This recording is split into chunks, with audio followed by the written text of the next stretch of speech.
یا ایھا النبی اتق اللہ ولا تطع الکافرین والمنافقین، میرے نبی اللہ سے ڈرتے رہیے اور مکہ میں داخل کریے کافروں اور منافقوں کی۔ جا بجا پروردگار عالم نے ان کی حقیقت کو قرآن کریم میں ظاہر کر دیا۔ آج 1400 سال بعد میڈیا کو لوٹا، آج 1400 سال بعد اخباروں کے اندر تعلیم آ گئی کہ یہود و نصارہ مسلمانوں کے کھلا دشمن ہیں، لیکن میرے عزیزو یہ بات 1400 سال پہلے اترنے والی وحی کے ذریعے امام الانبیاء صلی اللہ علیہ وسلم کے ذریعے امت کو بدلا دی گئی۔ وَلَن تَرْضَىٰ عَنكَ الْيَهُودُ وَلَا النَّصَارَىٰ حَتَّىٰ تَتَّبِعَ مِلَّتَهُمْ، ہرگز یہود و نصارہ ناراضی نہیں ہوں گے، ہرگز یہود و نصارہ آپ کا کہنا نہیں مانیں گے حتیٰ کہ آپ ان کی تابعداری نہ کر لیں۔ میرے حبیب عرش والا اعلان کر رہے لَكُمْ دِينُكُمْ وَلِيَ دِينِ، عرش والے نے تمہارے لیے اعلان کر دیا ان الدین عند اللہ الاسلام،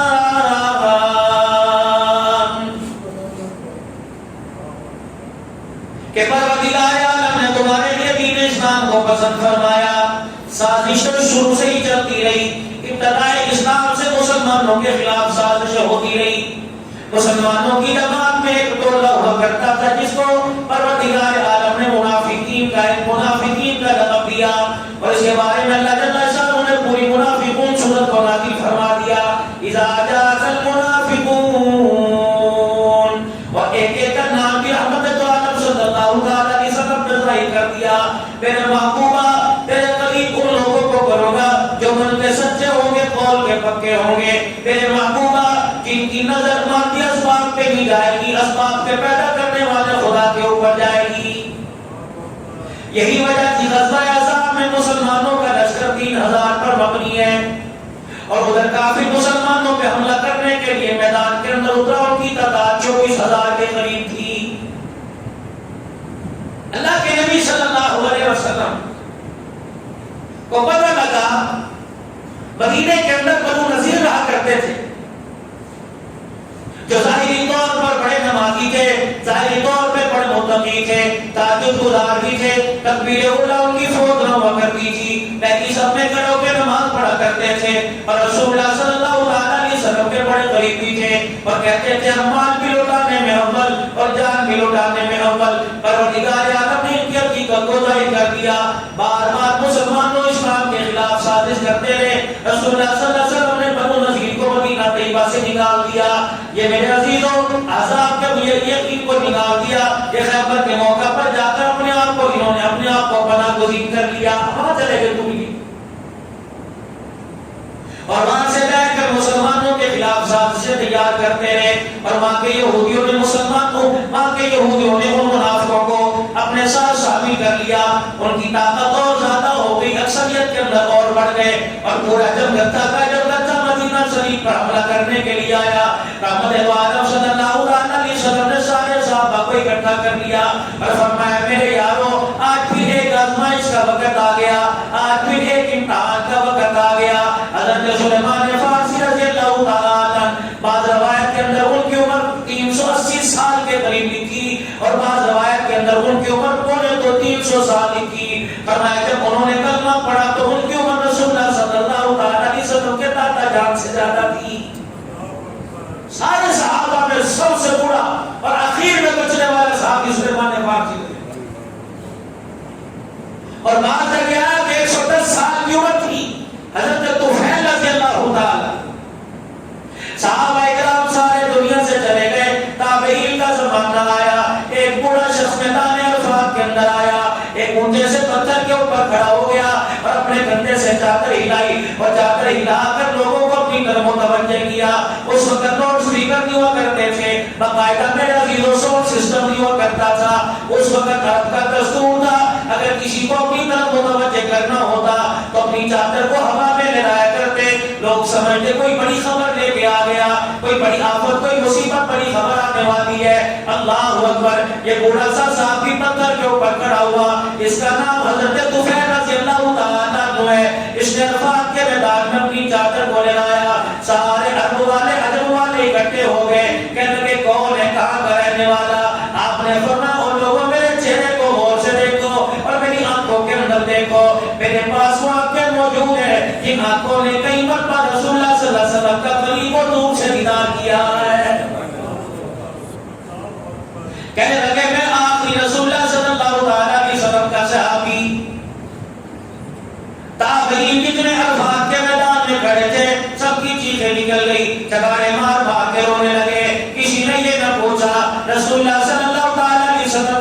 حج میں تو شامل ہوا ہوگا. اللہ کے نبی نے عرفات کے میدان میں وقت کیسے گزارا, مزدلفہ میں رسول اللہ صلی اللہ علیہ وسلم نے کیا عمل کیا تھا, میدان مینا کے اندر رحمت دو عالم نے قربانی کیسے کی تھی, احرام کی سرنگا باندھا ہوا تھا. رب کعبہ کی قسم کسی نے حج کے مسائل کے بارے میں نہ پوچھا. سارے صحابہ حضرت طفیل رضی اللہ تعالیٰ عنہ کے قدموں میں بیٹھ گئے, کہنے لگے طفیل آج تیرے سے کوئی فقہ کا مسئلہ نہیں پوچھا جائے گا, قرآن کی آیت کا نزول نہیں پوچھا جائے گا. انہیں باقی رسول اللہ صلی اللہ علیہ وسلم کے چہرے کا دیدار کیا, کہا ہاں میں نے دیدار کیا. کبھی آج ہم بیٹھ کے سنیں گے تو بتائے گا ہمیں بتا رسول اللہ صلی اللہ علیہ وسلم کے چہرے کا حسن و جمال کیسا تھا.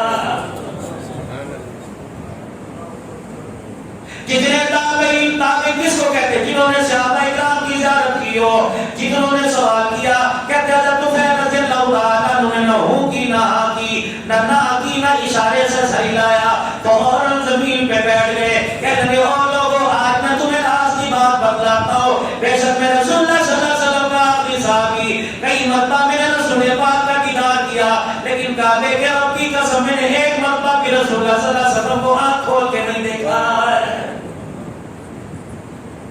پوری نگاہ کے ساتھ میں اللہ کے نبی پر کبھی نظر نہیں ڈالی.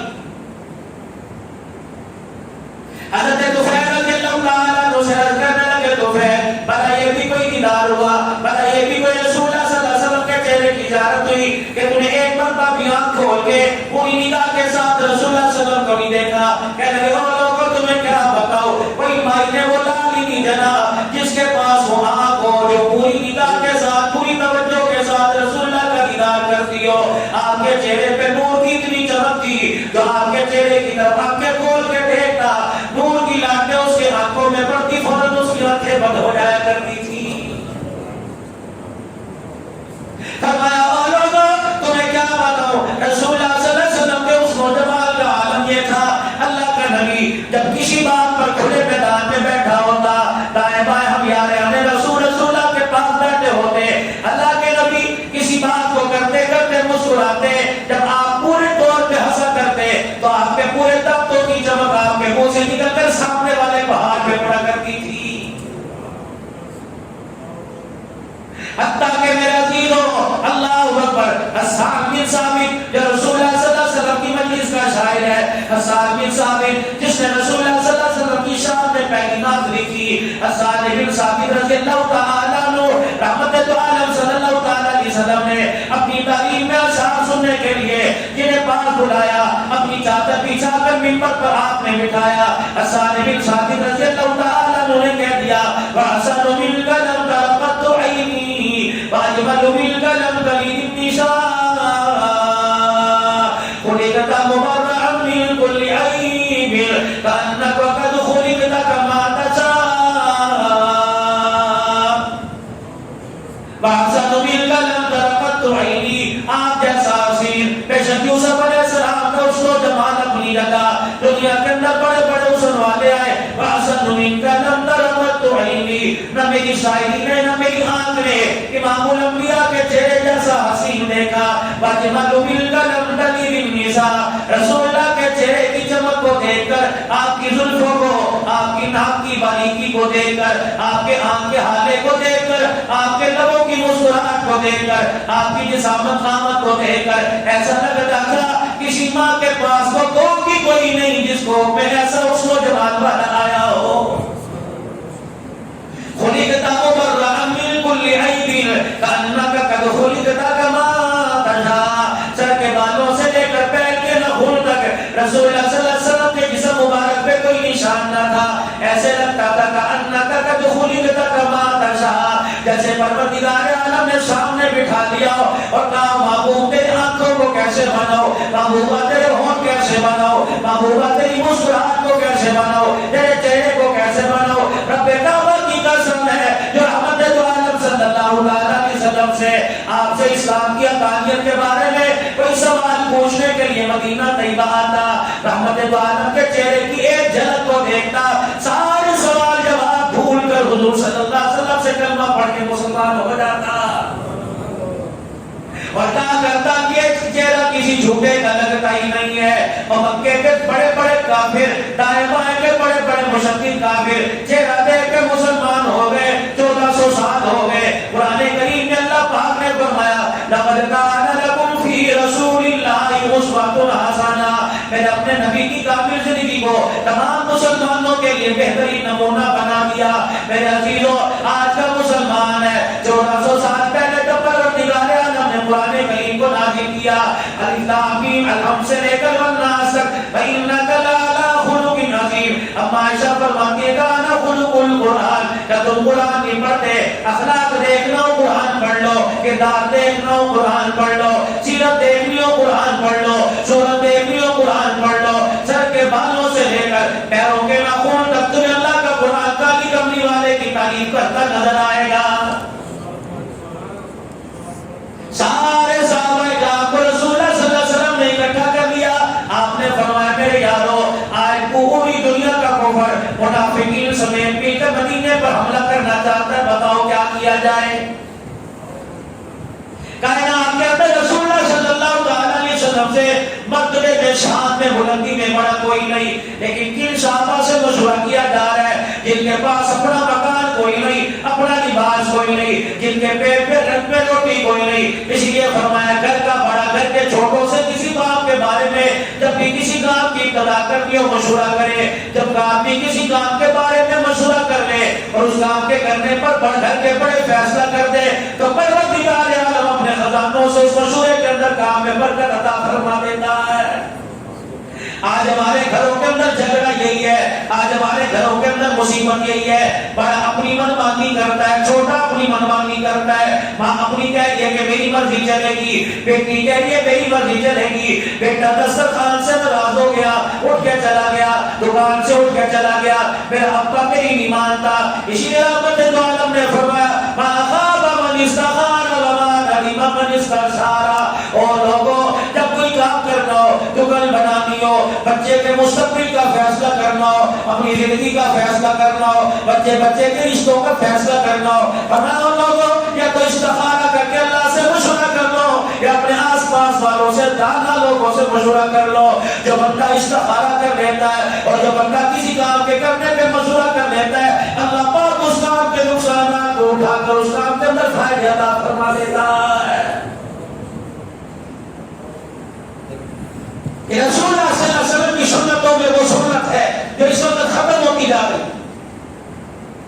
ہمارے گھر کے دسترخوان پہ جھگڑا، بیٹا کہتا ہے میں نے یہ نہیں کھانا، امی سے ناراض ہوگی، امی کو پتا میں یہ چیز نہیں کھاتی، پر میں اگر صبح بیٹھ کے سارا مشورہ کر لے، اپنا کام بانٹ لے، آج گھر میں یہ پکانا ہے، صفائی یہ کرے گی، بھائیوں کے کپڑے استری یہ کرے گی، کھانے کے اندر کچن میں ہاتھ یہ بٹائے گی، تو کسی گھر کے اندر جھگڑا نہیں ہوگا۔ کاروبار کرنے میں آپس میں مشورہ کر لیا جائے اور لوگوں رسول اللہ صلی اللہ علیہ وسلم کے جو طریقوں پہ چلے گا، اللہ کا وعدہ ہے دنیا کے اندر بھی عزت پائے گا، آخرت کے اندر بھی عزت پائے گا۔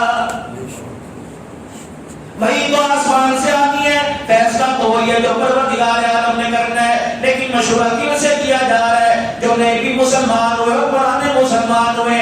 میرے عزیزوں، آدمی اس سے مشورہ کرتا ہے جو تعاون کرنے والا ہو، آدمی اس سے مشورہ کرتا ہے جس کے پاس مال زیادہ ہو، آدمی اس سے مشورہ کرتا ہے جس کا دنیا کے اندر زیادہ نام ہو۔ یہ کون لوگ ہیں مکے سے لٹے پیٹے آئے جن کے پاس اپنے مکان کوئی نہیں؟ یہ کون لوگ ہیں جو خود آئے بیٹے چھوڑ کے آ گئے، جو خود آئے بیویاں چھوڑ کے آ گئے، مدینے میں خود آئے بچے قربان کر کے آ گئے؟ یہ ایسے لوگ ہیں پروردگار عالم جن کے بارے میں اعلان کر رہا ہے اولئک کتب فی قلوبہم الایمان۔ اور لوگوں تمہیں ان کے جسم پر لباس نظر نہیں آ رہا، لیکن ازواجیں کو ان کے سینے میں ایمان ضرور نظر آ رہا ہے۔ کیا کیا جائے؟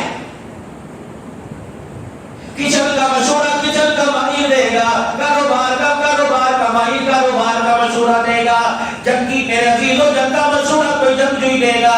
سلیمان فارسی رضی اللہ تعالیٰ عنہ کھڑے ہوئے کہنے لگے یا رسول اللہ صلی اللہ علیہ وسلم، میں ایران سے آیا، ایران پر جب قومیں حملہ کیا کرتی تھی تو ایران والے اپنے شہر کے اپنی بستی کے ارد گرد خندق کھود دیا کرتے تھے، گڑھے کھود دیا کرتے تھے، اور بڑے بڑے لمبے چوڑے چوڑے گڑھے بنا لیا کرتے تاکہ اونٹوں والے، سواریوں والے اور پیدل چلنے والے ان گھروں کو عبور نہ کر سکیں۔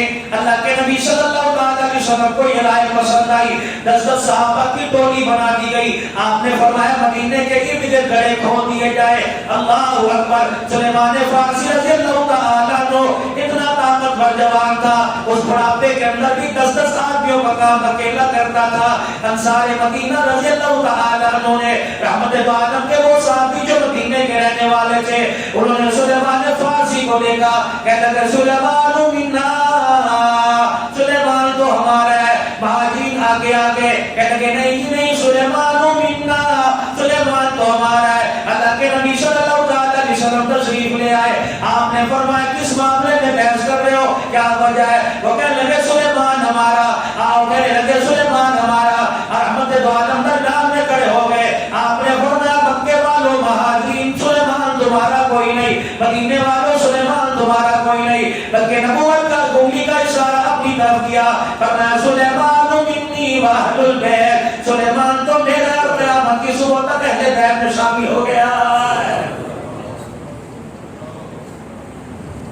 خاندان نبوت کے اندر شامل کر لیا۔ کس کو؟ اللہ اکبر میرے عزیزو، جو مکے مدینے کا رہنے والا بھی کوئی نہیں۔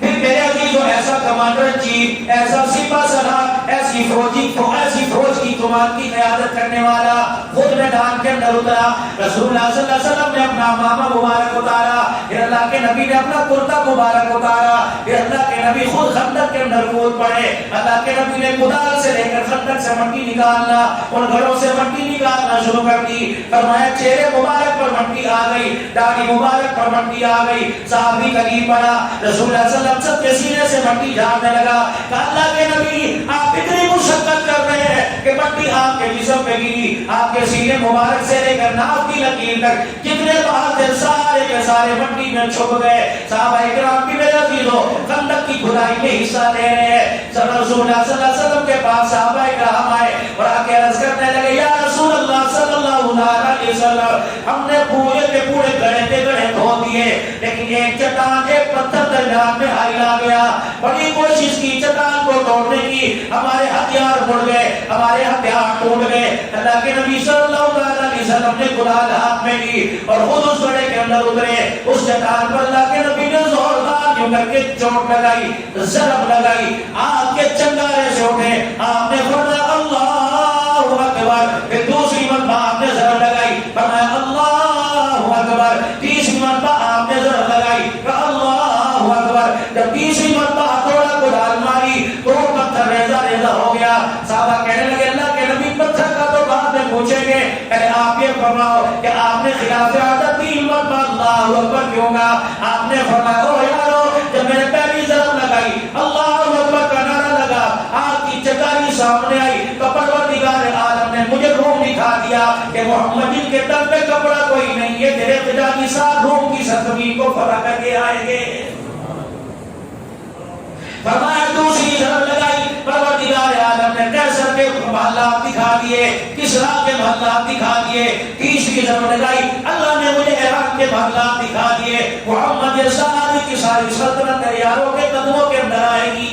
اب وہ جو کفر تھا، وہ جو 24,000 کا لشکر یہود کا اور کافر جو منافق آئے تھے، یہ منہ میں انگلیاں ڈالنے لگے، کہنے لگے پیر میں جوتی کوئی نہیں، پیٹ میں روٹی کوئی نہیں، تن میں کپڑا کوئی نہیں، اور چلے روم اور اسرائیل فتح کرنے۔ اسی اسنا میں ایک جوان آیا اور کہنے لگا یا رسول اللہ میری تو تاخیر ہو گئی، اللہ کے نبی میری تو بس ہو گئی۔ اللہ کے نبی نے فرمایا کیا ہوا؟ کہ کملی والے جب سے مدینے، جب سے ہم نے آپ کے ساتھ میدان کے اندر شامل ہو کر جنگ کی تیاری شروع کی، اللہ گواہ ہے روٹی کا ایک ٹکڑا بھی میرے منہ کے اندر نہیں گیا۔ اب وہ ہنسنے لگے، کہنے لگے یہ ایران فتح کریں گے، یہ روم فتح کریں گے، یہ کیس اور کسرا کے محلات میں قابض ہو گئے، ان کے پاس نئے وقت کی روٹی کوئی نہیں۔ اللہ سپاہ سالار نے بلایا، کمانڈر چیف جناب محمد مصطفیٰ صلی اللہ علیہ وسلم نے بلایا اور آپ نے فرمایا کیا کہتا ہے؟ کہ اللہ کے نبی نے کرتا اٹھا دیا، پیٹ پر بنا پتھر دکھا دیا، یا رسول اللہ میرے تو پیٹ پہ پتھر بنا ہوا۔ فرمایا میرے یہاں قریب آ جا۔ رسول اللہ نے اپنا کرتا مبارک اٹھایا، فرمایا دیکھ کتنے پتھر بنے ہیں۔ صحابی کی چیخ نکل گئی، اور اپنے مردے کو اپنے پیٹ پہ ڈال دیا. کہنے لگے اللہ کے نبی میرے تو ایک پتھر بنا ہوا ہے, بھوک کی وجہ سے آپ کے پیٹ پر تو 2 پتھر بنے ہوئے ہیں. تمہیں کس نے کہہ دیا میرے عزیزو اسلام بروز کی مرغی کی طرح ہمیں تھالی میں مل گیا, تمہیں پتہ ہی نہیں اس کے پیچھے کس کس کی قربانی ہے. رب کعبہ کی قسم ہے ایک ایک صحابی کی قربانی کو آپ کے سامنے رکھا جائے تو ایمان بھی تازہ ہوگا, رونگٹے بھی کھڑے ہو جائیں گے. انسان یقین ہی نہیں کر سکتا کہ گوشت کے بنے ہوئے جسم تھے یہ پتھر لوہے کے تھے جنہوں نے میرے عزیزو آنے تو اپنے سر پر چلوا لیے لیکن رسول اللہ صلی اللہ علیہ وسلم کے قدموں کو چھوڑنا گوارا نہیں کیا ہے. 24,000 کا لشکر میدان کے اندر آ گیا. ادھر رسول اللہ صلی اللہ علیہ وسلم کے 3,000 جاتی ساتھ صبح میں اللہ جل شانہ اعلان فرما رہا ہے وہ میرا نبی وقت یاد کر جب صحابہ کے دل دہل گئے تھے اب ہمارے ساتھ یہ کیا ہونے والا ہے. ادھر کافروں کا بہت بڑا سردار یہودیوں میں سے عمر بن عبد الود سامنے آ گیا, 1,000 آدمیوں کی طاقت, اور اس نے تلوار اپنے ہاتھ میں لی اور چاروں طرف سے مدینے کا محاصرہ کرتے ہوئے دیکھا کہ کہاں سے میں اپنی سواری کے ذریعے سے اس خندق کو پار کر سکتا ہوں. اس نے پورے مدینے کی باؤنڈری کا حدود کا جائزہ لیا. ایک جگہ چھوٹی خندق کھدی ہوئی کی فاصلہ تھا, اس نے اپنے گھوڑے کو ایک لگائی آر پار کر کے مدینے کے اندر داخل ہو گیا اور 3-4 کافی بھی اس کے ساتھ مدینے میں داخل ہو گئے. پھر اس نے اپنی تلوار نکالی, اتنی چمکدار تھی کہ صحابہ کی آنکھوں میں بڑی آنکھیں جلے آ گئی اور اس نے کہا حل من مبارز, ہے کوئی میرا مقابلہ کرنے والا.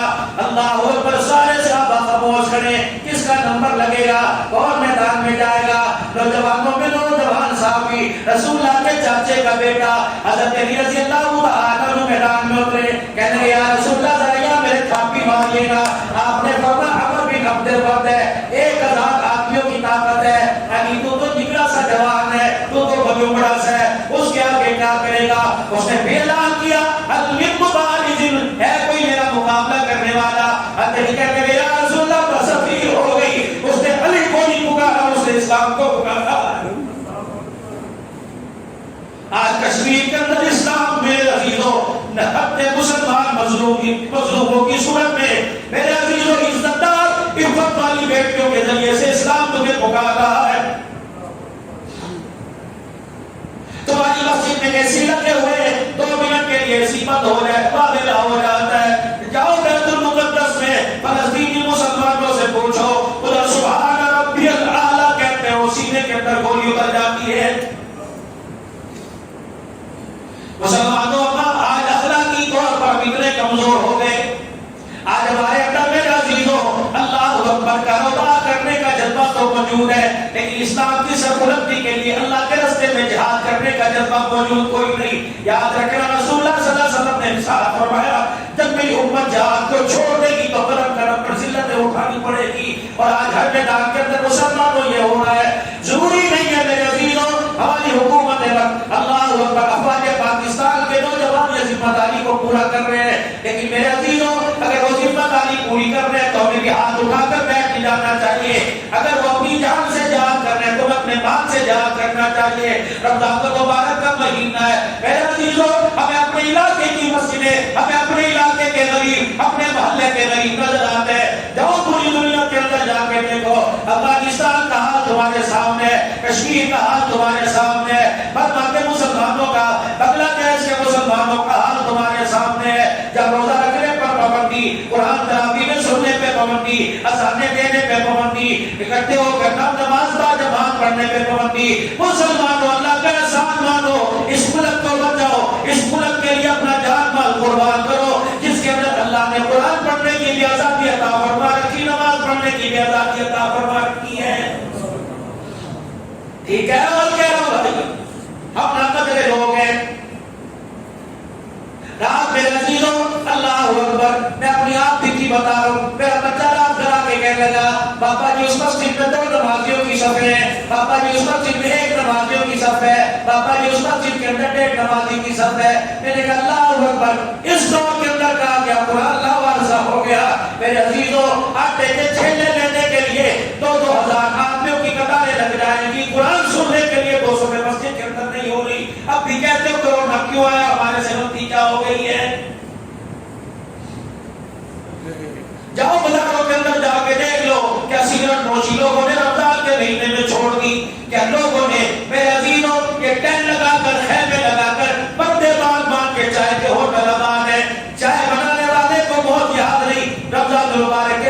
کے روزے کی حالت میں چائے پینے والے کو موت یاد رہی. وہ ایمانداری سے بتاؤ چائے بنانے والا چائے بناتے بناتے موت آ گئی اور چائے کے گھونٹ پینے والے کو پیتے پیتے موت آ گئی. رب کعبہ کی قسم ہے مجھے ایمانداری سے بتاؤ جنت میں جائے گا کہ جہنم میں جائے گا؟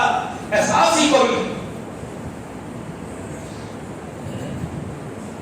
اور حکومت وقت کو بھی سلام ہے.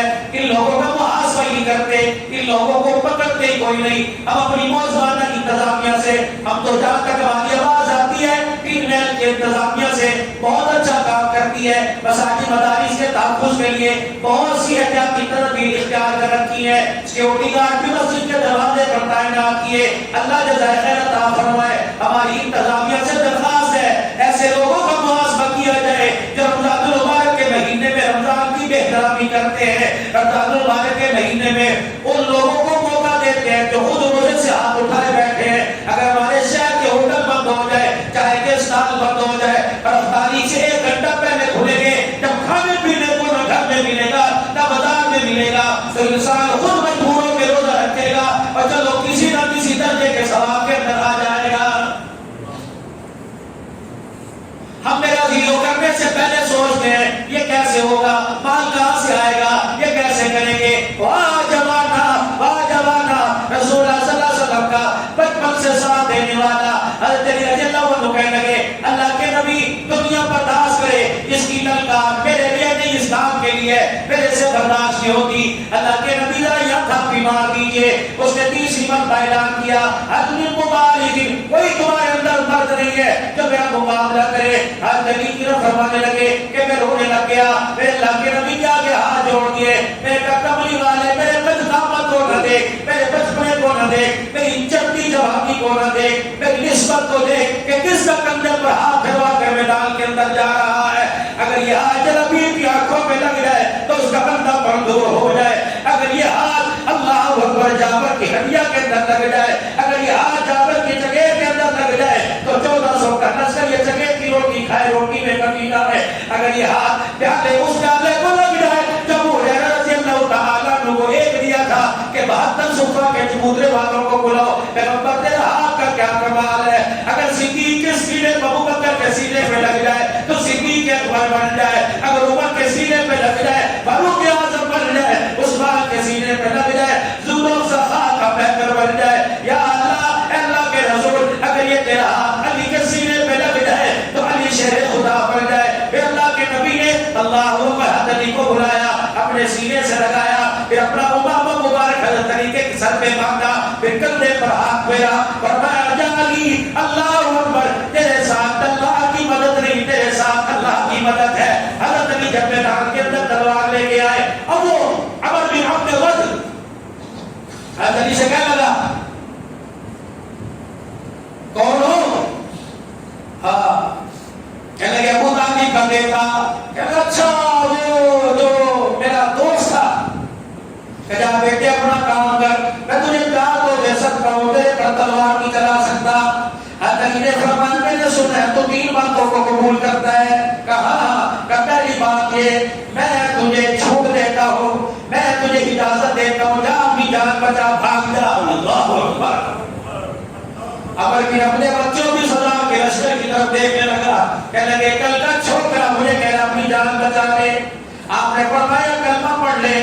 انہوں نے کہا نہیں پڑھتا, جا جان بچا, میں تجھے پڑھ دیتا ہوں, بھاگ جا, تجھے کوئی نہیں روکے گا. وہ کہہ رہا پاگل تو نہیں ہو گیا, مجھے کہہ رہے. حضرت فرمایا لگا پھر تیسری بات آ جا میدان کے اندر, سواری سے اتر, میں بھی نیچے کھڑا ہوں. وہ سواری پر تھا, اسے ایسا جوش آیا, ایسا غصہ آیا, اپنی تلوار نے ہاتھ سے نکالی, اپنی سواری پر سے اترا اور زوردار ایک چکر گول دائرے کا کھینچا اور اپنی سواری کی ٹانگوں پہ مار کے اپنی تلوار سے چاروں گھوڑے کی ٹانگیں کاٹ دی. کہیں اس لیے میں نے ٹانگیں کاٹ دی کہ میں واپس نہ لوٹ سکوں. آج فتح کا دن ہے, آج پتہ لگے گا کون طاقت والا اور کون کمزور ہے. آج کبھی میں رسول اللہ صلی اللہ علیہ وسلم کے چہرے کی طرف دیکھا, اللہ کے نبی کی آنکھوں سے آنسو نکلے دیکھے اور آسمان کی طرف بلند کیے, یا اللہ یہ میرا علی ہے, یا اللہ یہ میرے چاچے کا بیٹا ہے. اس چاچے نے سفر میں حاضر میں جلوت میں خلوت میں بڑا یا اللہ میرا خیال کیا ہے, کلمہ پڑھا نہ پڑھا وہ کی بات ہے. حضرت رضی اللہ تعالیٰ عنہ کہتے ہیں میرا جہاں رسول اللہ صلی اللہ علیہ وسلم کی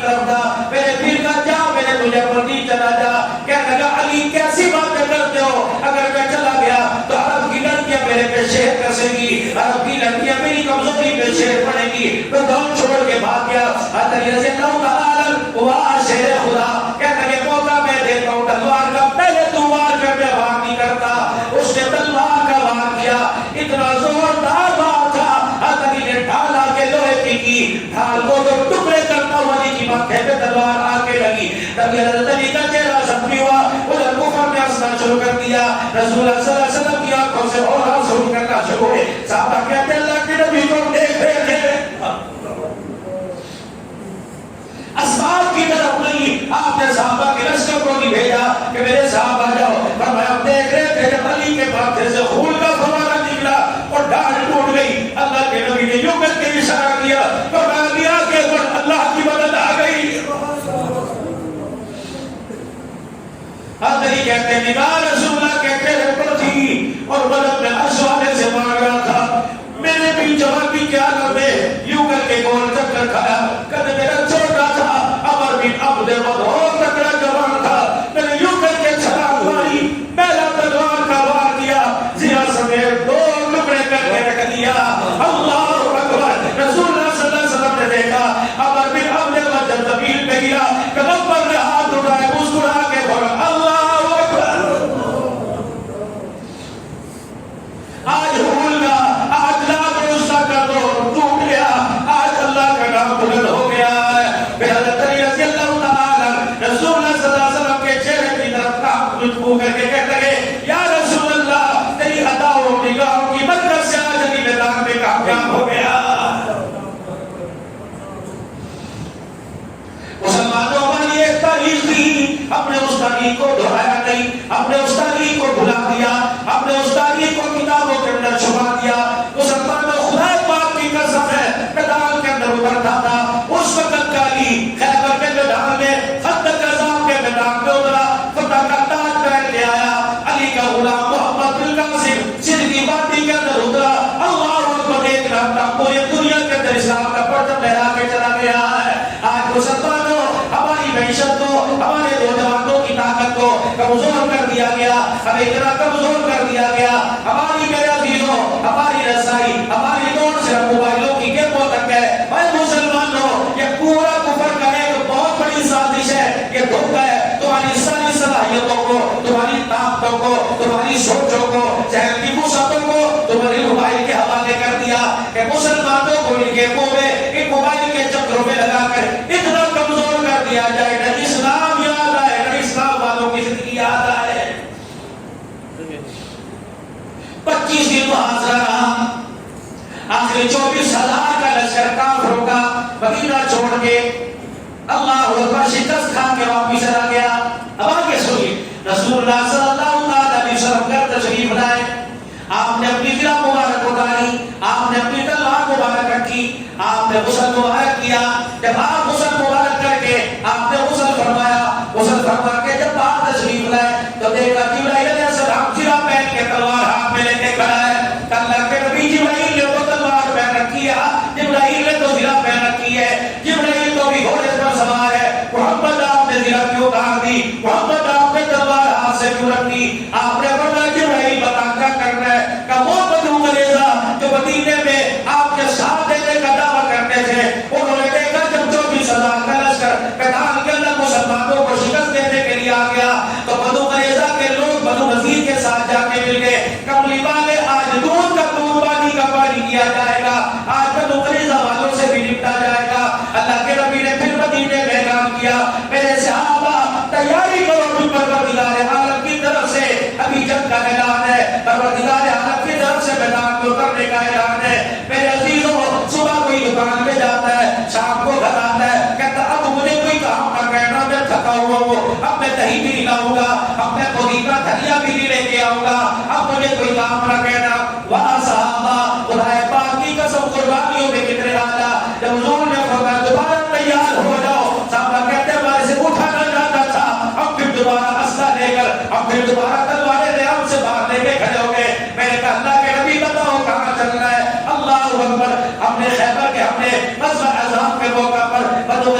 انہوں نے کہا ابو لبابہ رضی اللہ تعالیٰ عنہ کو بھیجو، اب اس سے مشورہ کریں گے، اس سے مذاکرات کریں گے، صحابی رسول اس سے مذاکرات کریں گے۔ آپ نے ابو لبابہ رضی اللہ تعالیٰ عنہ کو بھیجا قلعے کے اندر، ابو لبابہ جاؤ ان سے مذاکرات کر کے آؤ، ان کو سرنڈر کر دیں، اسلام کی حاکمیت کے علاوہ کہیں دوڑنے کا راستہ نہیں، آ جاؤ کلمہ پڑھو۔ اب ابو لبابہ گئے، آپس میں مشورہ ہو، ان کے تعلق داری رشتہ داری تھی، ان کی جان پہچان تھی۔ ابو لبابہ سے وہ یہود کہنے لگے بنو قریظہ والے، ابو لبابہ اگر ہم نے ان کی بات نہ مانی یا ہم نے ہتھیار ڈال دیے تو پھر کیا کریں گے؟ آپ نے فرمایا ابو لبابہ جو مشورہ ہو گیا راز فاش نہیں کرنا، فرمایا باہر نکالو انہیں قتل کریں گے۔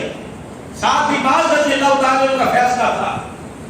ابو لبابہ رضی اللہ تعالیٰ عنہ کہنے لگے وہ کیا کریں گے مسلمان، رسول تمہارا نبی ہمارے ساتھ کرے گا کیا اگر ہم ہتھیار ڈال دیں؟ تو انہوں نے زبان سے تو کچھ نہ کہا، اپنے ہاتھ کا اشارہ کیا، بس اتنا کہ تم جیسے مرضی ہتھیار ڈالو نہ ڈالو تمہاری گردنیں اڑائیں گے۔ اللہ، پھر منہ میں انگلی دے کے بیٹھ گئے، کہنے لگے او ہو یہ تو رسول اللہ کا میں نے راز فاش کر دیا، یہ میں نے کیا کیا؟ بے شک زبان سے نہیں کہا، آج میرے عزیز و اسلام کو مسلمانوں کو اور پاکستان کو کھوکھلا کیا جا رہا ہے حکموں کی وجہ سے، جو یہود و نصارہ کی گود میں جا کے بیٹھ گئے، جو ایسے ہیرے تھے جنہوں نے یہود و نصارہ کی پیشکشوں کو ٹھکرا دیا، انہیں پابند سلاسل کر دیا گیا، انہیں قید کے اندر ڈال دیا گیا۔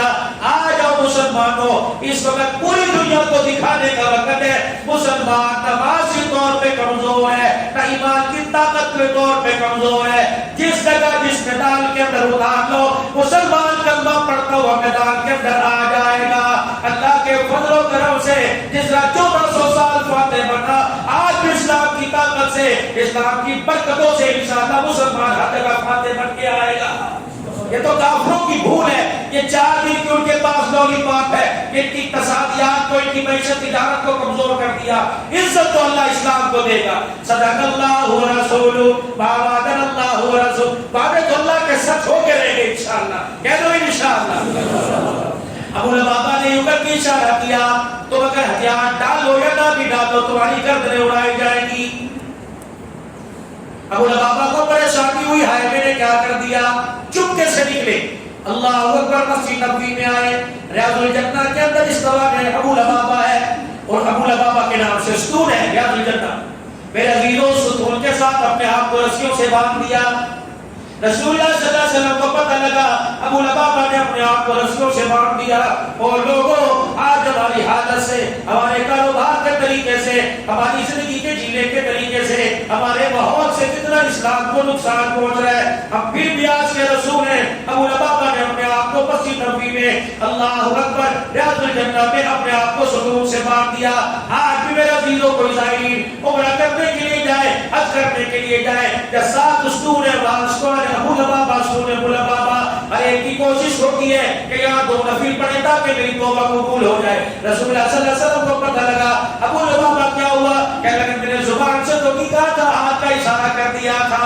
آپ نے فرمایا پھر اللہ کی طرف سے جب برات آئے گی اس وقت تجھے کھولا جائے گا، میں محمد بھی تیری رسیاں نہیں کھولوں گا۔ 5 دن گزر گئے، 6 دن گزر گئے، ابو لبابہ کی رسیں کھولی جاتی، نماز پڑھتے پھر ابو لبابہ کو مار دیا جاتا۔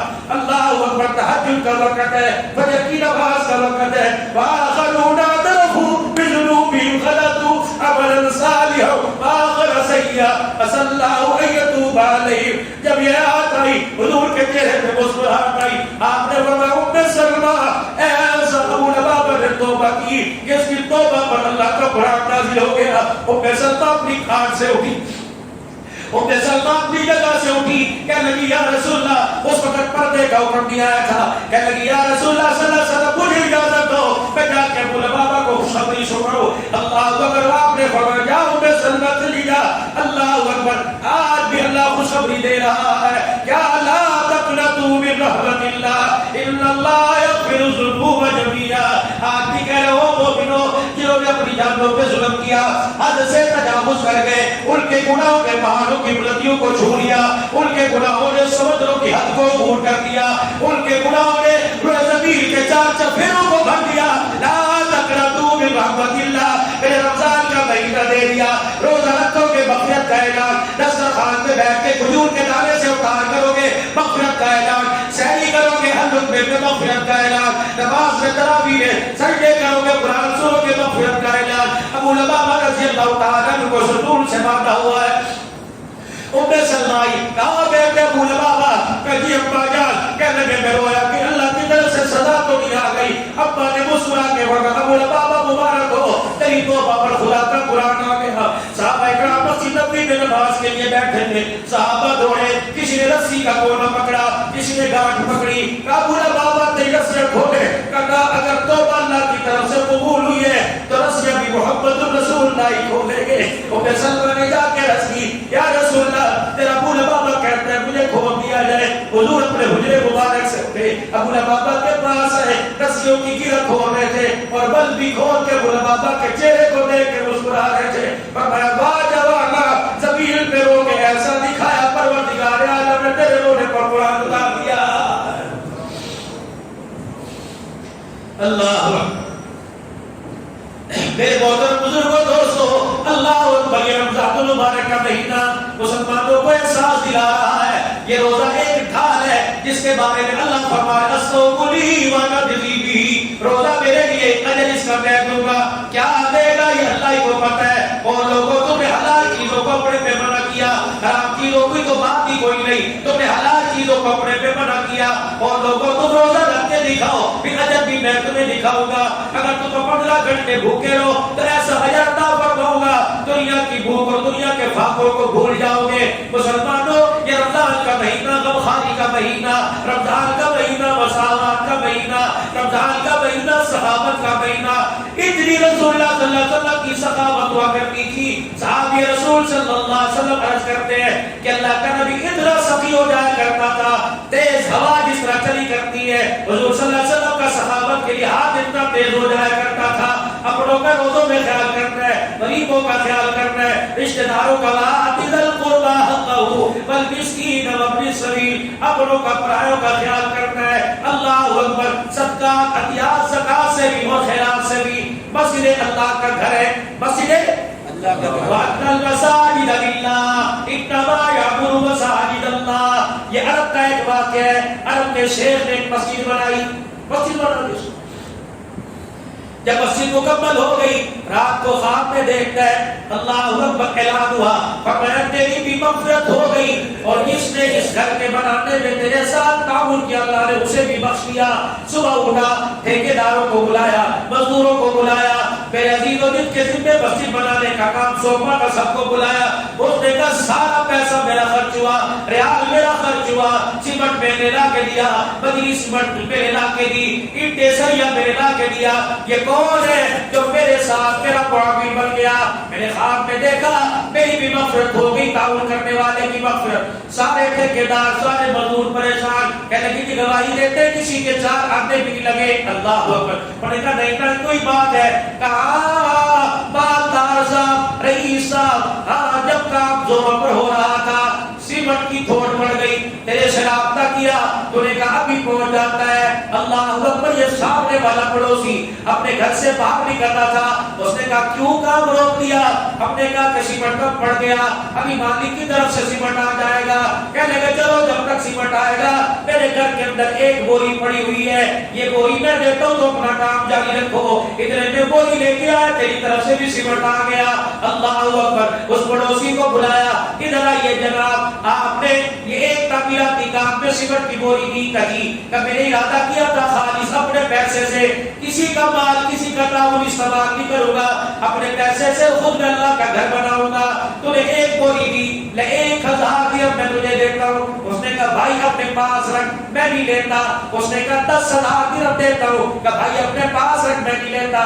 بات چلتے چلتے 1 لاکھ تک پہنچ گئی, 1 لاکھ ریال تک پہنچ گئی. پھر بات چلتے چلتے ایک سیمنٹ کی بوری کے بدلے میں 10 لاکھ ریال تک پہنچ گئی. جب اس نے 10 لاکھ ریال کہا بھائی تو 10 کروڑ ریال دے, میں نہیں لوں گا.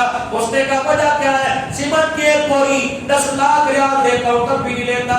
کندھے پہ ہاتھ رکھ کے کہنے لگا راز راز ہوا کرتا ہے, جو کل رات خواب تجھے آیا وہ کل رات خواب مجھے بھی آ گیا.